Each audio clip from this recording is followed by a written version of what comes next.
Hi, we're Ethan and Sarah. We've been living abroad in Mexico for 3 years now and have experienced so much. We want to share more of our life and journey with you as we create more memories together. So, sit back, relax, and enjoy this next episode with us.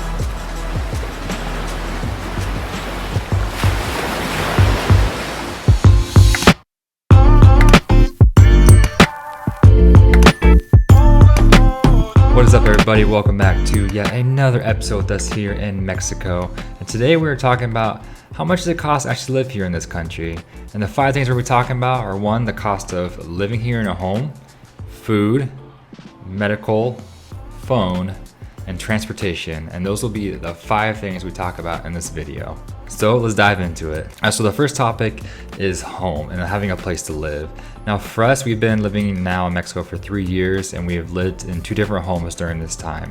And with both these places we have rented, one was in the city of Guadalajara, and the other one was here in Puerto Vallarta where we live currently. Now the first house we lived in the city was a house just on the street, and so we just had a security fence in front of our house and just basically lived within the neighborhood that we were a part of there. Now since Guadalajara is a bigger metropolitan city, there's a lot more competition for price, and so it's a little bit easier to find cheaper places to live in. For us, we chose to live in a decent sized home with at least 3 bedrooms. There were 2.5 baths plus some extra rooms and an amazing rooftop office for us to work in. Now for that home, we paid 11,000 pesos per month, which is roughly like around between like $500 to $550 US per month to live there.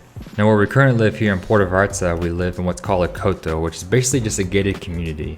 And in our community, we have about 230 homes, and our house here is definitely smaller than our house was in the city of Guadalajara, but it meets our basic needs. We still have 3 bedrooms, 2.5 baths. The only problem with this house is that the rooms are a little bit smaller and there's no closets in here. But we do live in a gated community, so we have guards that protect all our homes in here, and we have a park, we have a pool, we have some different amenities like that. They're definitely enjoyable to have, especially here in Puerto Vallarta when it can get very, very hot. So things like AC units in your room and a pool are definitely must-haves when you live in a neighborhood or in an area that gets as hot as it does here in Puerto Vallarta.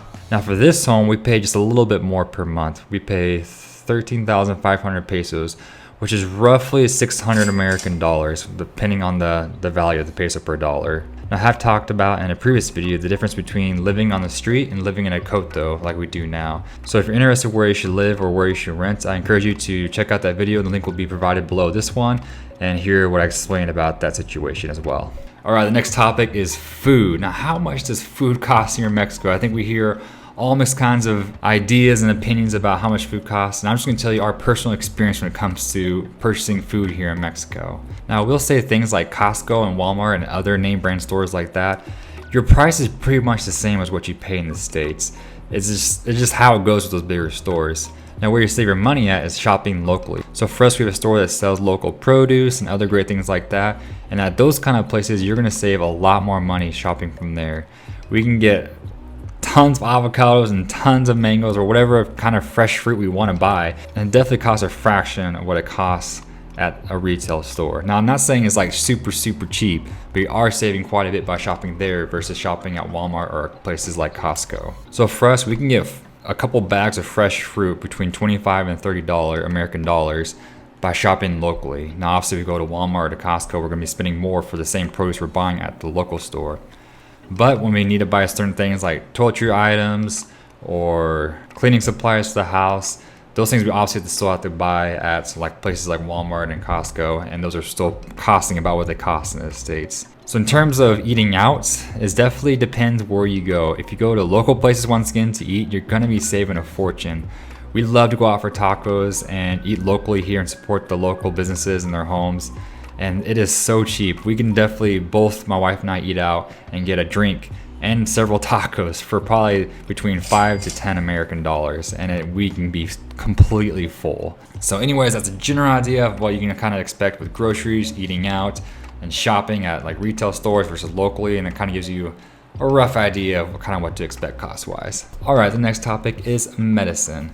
Now, I would say generally medicine is cheaper. There are tons of pharmacies locally to shop from, and from our experience, basically like whatever we needed to buy is much cheaper to buy here in Mexico than it is in the States. Go along those same lines, the healthcare system here is way more affordable than the healthcare system in America as well. So, and overall, medicine is much cheaper in Mexico.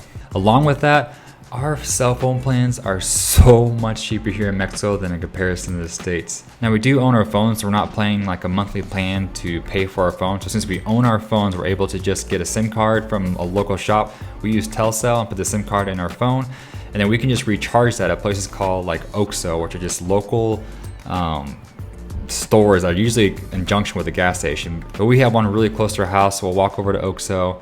We'll usually put like 200 pesos on our phone, and it'll last us about a month. So roughly 10 American dollars will last us for an entire month with plenty of data, unlimited calling and text, and it works great. We can even use it to call back to the States if we need to. So like that is way cheaper than any plan I've ever had in America. I think the cheapest plan I've had in America is like $25, maybe $30 a month. This is like $10 per month. So much cheaper. Come on, America, you need to catch up on this side of things. And the last one is transportation. So depending what your needs are will depend how much you spend for transportation. The cheapest option, no matter what you need to do, is still the bus. Taking the bus is very, very cheap. It usually costs between 10 pesos to 20 pesos, depending how far of a bus ride you need to take. But the buses are very cheap, so that's roughly like 50 cents. Yeah, like roughly 50 cents per ride you need to take on the bus. Great deal. But if you have to go into somewhere more specific, that's not on a bus route or somewhere that's even a little farther, we usually take Ubers. And Ubers are definitely cheaper than what they are in the States, but they can start adding up if you have to take Uber like almost every day. Your prices can add up quite a bit. For like a 15 to 20 minute ride, you're probably gonna be paying at least between $8 to $10 for that ride. So it does add up if you're doing that every single day. For us personally, we do have a vehicle here since we live here full time. So when we moved to Mexico, we actually purchased a Mexican vehicle. So we're able to drive around with that to different places that we're doing. We do a lot of stuff in nature, so we're having to drive those different locations with people. So a car for us has been very, very convenient and useful. In terms of what we pay for gas, is definitely comparable to, I would say, the western side of the States. It's not cheap, but it's not crazy expensive either. We pay 20 pesos, roughly 20 pesos per liter here, and so roughly $1 per liter. So I think it would be close to 4 American dollars per gallon. So that kind of gives you an idea of what we pay for in fuel. Anyways, it just depends on what your needs are for transportation, whether it's the bus system or an Uber or your own vehicle. It'll depend on what your needs are for your cost. But obviously, by far the cheapest option is taking the bus. So that's it for this video. It's not super exciting, but I hope it was some great information for those of you who are interested in learning more about the cost of living in Mexico, or maybe even considering moving to Mexico one day. We have personally loved it and enjoyed it, and there are many pros about living in Mexico, and these are just some of them. So I hope you guys found it helpful for what you're thinking about in terms of Mexico. And anyways, that's it for now. So I'll catch you guys in the next episode. Hasta luego, amigos.